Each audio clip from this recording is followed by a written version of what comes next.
अतिशय दुःखमय वातावरण आहे आणि या वातावरणात आम्ही आज दिवाळीच्या पहिल्या दिवशी किल्ले लिंगाणा या ट्रेकिंगला निघालेलो आहोत। संपूर्णपणे धुकं आच्छादलेले, काही दिसत नाही समोरचं।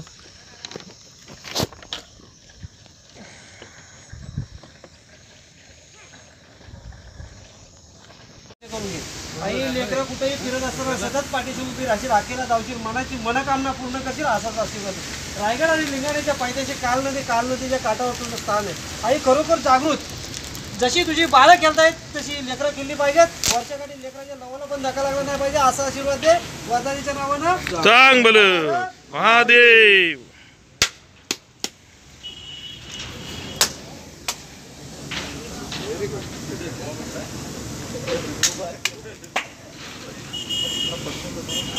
मध्ये जाताना वाळणकोंडी लागतो। वाळणकोंडीचं दर्शन घेऊन हा जो समोर दिसतोय या ध्येयाप्रत आम्हाला आता जायचं आहे। आता आम्ही पाणी गावात आहोत सध्या। बरोबर हे पाणेगाव या लिंगाण्याच्या पायथ्याशी आहे। आहे का नंबर नेटवर्क त्याच सुटते लागला तर बघा। बाजूने उंच कडे, लिंगाणा किल्ल्याच्या चारी बाजूने हे उंचच्या उंच असे कडे दिसतात या ठिकाणी। आणि समोर शंकराच्या पिंडीच्या आकारासारखा दिसतोय अभेद आणि सर्वांना आव्हान देणारा लिंगाणा किल्ला।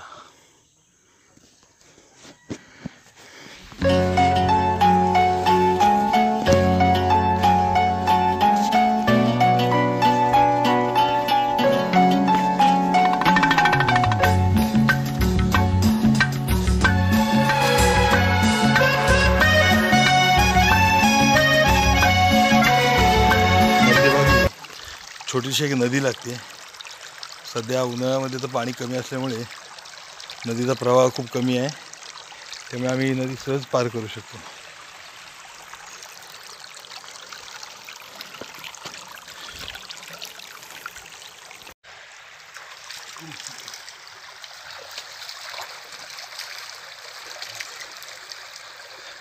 थोड्याशा दमछाकानंतर या नदीमध्ये मस्त थंडगार पाण्याने हातपाय धुतलेत आणि आता माचीचा पुढचा प्रवास इथून चालू होत आहे।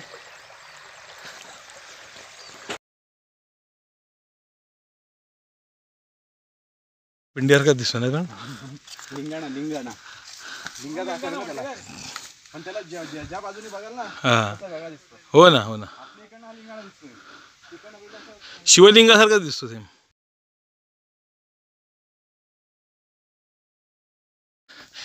ट्रेक मैला मधला हा पहिला पडाव आहे, श्री देवी जननी माता मंदिर। आराम करते सर्वजण, आता थोडी विश्रांती।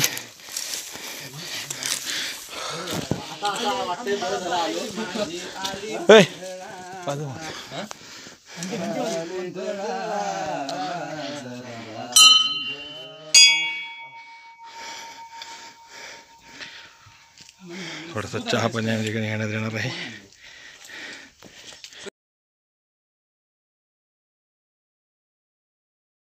ही पूर्वीची माची। बर, आता काय झालंय किंवा तिथं भूस्खलन झाल्याच्या नंतर इथली घरं गेली सगळी। ओके, मग त्यांना खाली पत्र्याची घर बांधून दिली। तिथपासून त्या कडसरी लिंगाणा जी माची आहे ती खाली गेली, पण तिथं नाव काय झालं पत्र्याची चाळ। अच्छा, मगाशी दिसलं ते कडसरी लिंगाणा। हा हा, त्याला आता स्थानिक लोक पत्र्याची चाळ म्हणतात, ऍक्च्युअली त्याचं नाव कडसरी म्हणजे लिंगाणा। बरेच वर्ष लोक इथं राहायचे का? पूर्वी लोक इथं राहायची सगळी। ओके, आणि त्यांचं ग्रामदेवता असेल। देवस्थान हे मूळ देवस्थान खरं तर। बरं बरं। मग त्यावेळेस जेव्हा ती लोक इतर असतील तेव्हा ह्या लिंगाणावर त्यांचा राबता नेहमीच असणार ना? त्यांची गुरं वगैरे किंवा मग येणं जाणं सारखं असायचं वरती। अच्छा अच्छा। अरे बाबा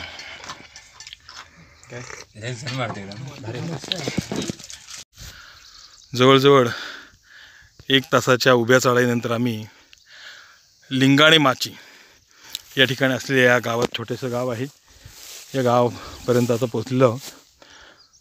सदुर्ग फक्त हे गाव आहे, पण हे निर्मनुष्य गाव आहे। इथली वस्ती गेले 15-20 वर्ष या ठिकाणी कोण राहत नाही.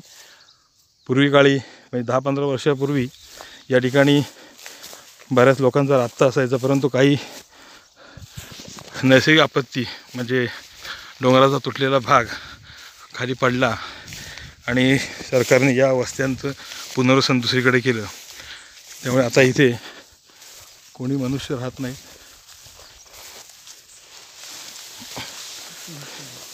इथून आपण थेट आता येतोय, कुठे रस्ता तो, जननी माता मंदिर. पडझड झालेल्या घरांचे चौथरे या ठिकाणी पाहायला मिळत आहेत.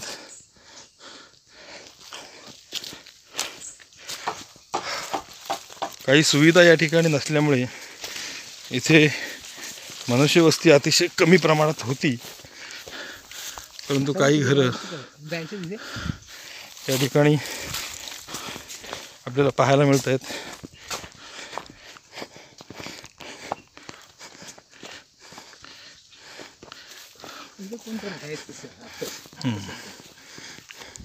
वाडे वगैरे असेल लोकांचे.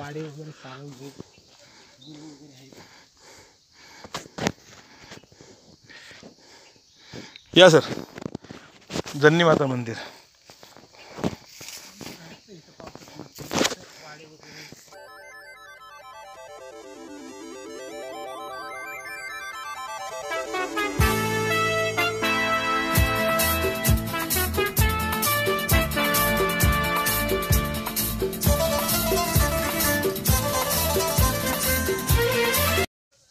ज्याप्रमाणे आपण कसोनीला हिमालयाच्या रांगा बघितल्या, त्याप्रमाणे या सह्याद्रीच्या रांगा आपल्याला या ठिकाणी दिसत आहेत. लिंगाणा किल्ल्यावरून दिसणारे हे विहंगम असं दृश्य पर्वतरांगांचं.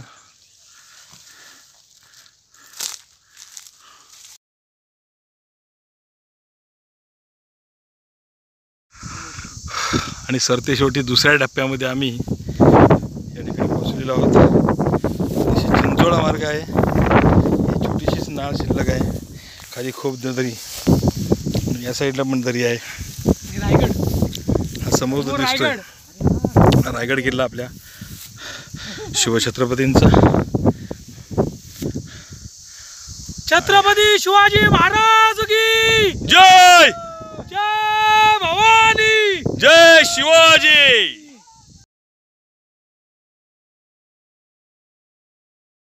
संपूर्णपणे कातळाला वळसा घालून आम्ही या ठिकाणून या लिंगाणाच्या जो वाली किल्ला आहे तिकडे या ठिकाणी निघालेलो आहोत आम्ही.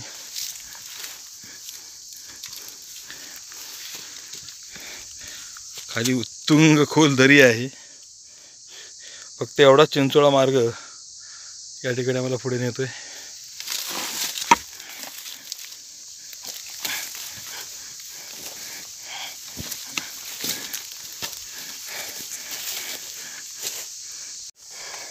मान्य श्री संतोष परशुराम गुजर यांच्या स्मरणार्थ या ठिकाणी लावलेला हा फलक, की जे लिंगाण्यावरनं 1979 साली यशस्वी चढाई त्यांनी केली, पण उतरताना त्यांचा अपघाती मृत्यू झालेला आहे. त्या नावाची पाटी इथे स्मरणार्थ त्यांची लावलेली आहे. आणि त्याबरोबर पाटीच्या समोर एक छोटी गुहा आहे. त्या ठिकाणी आता आम्ही विश्रांती करणार, कारण भरपूर अशी चढाई झालेली आहे आणि ही भयानकच गुहा आहे. बापरे, हा हा हा वा. पहिली गुहा ही दिसली आणि बाबूने मला पाणी आणले तिथं कुठून तरी प्यायला. अतिशय छान.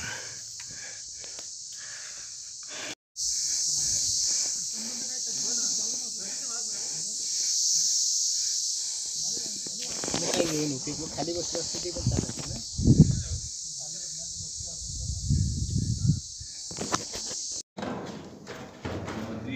साधारणपणे एक चौरस आकाराची भूमी या ठिकाणी आपल्याला दिसते.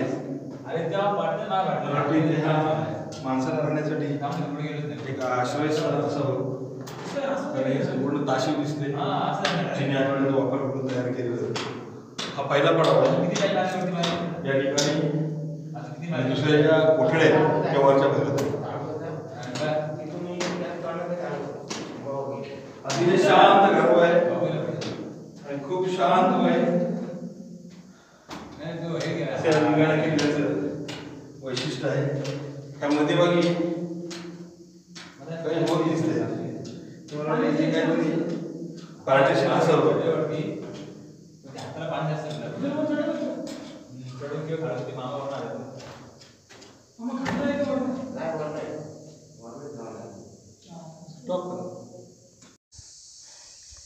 आणि सरते शेवटी आम्ही त्या पाण्याच्या टाक्याजवळ आलो.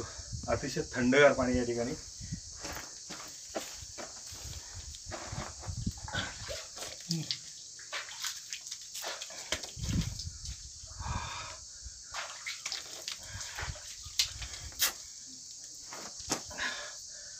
एवढ्या उंचावर अतिशय गार पाणी आहे. खूप बरं वाटलं.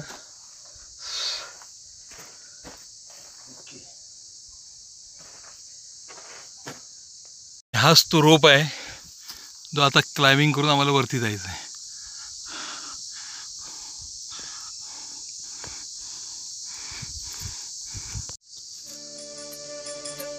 तुटणार नाही ना.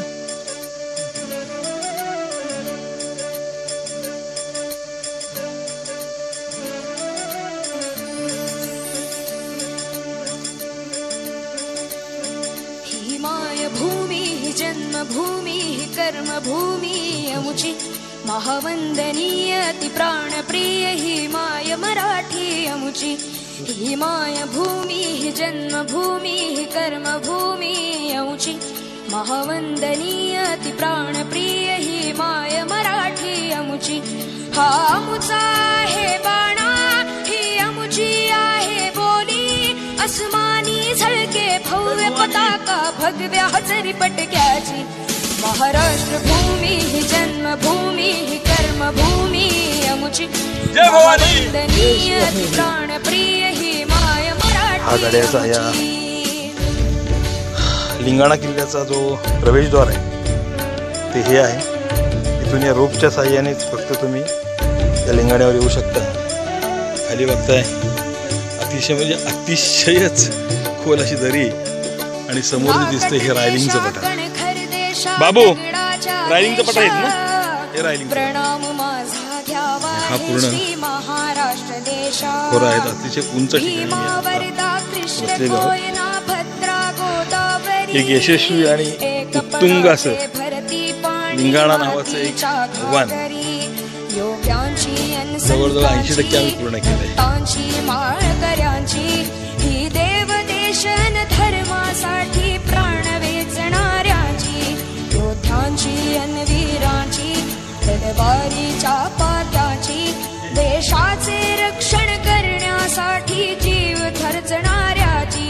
ही भूमी सप्तसुरांची रंगांची अष्टकलांची काव्याची शास्त्र विनोदाची. ही भूमी साहित्याची. महाराष्ट्र भूमी ही जन्मभूमी ही कर्मभूमी अमुची महावंदनीय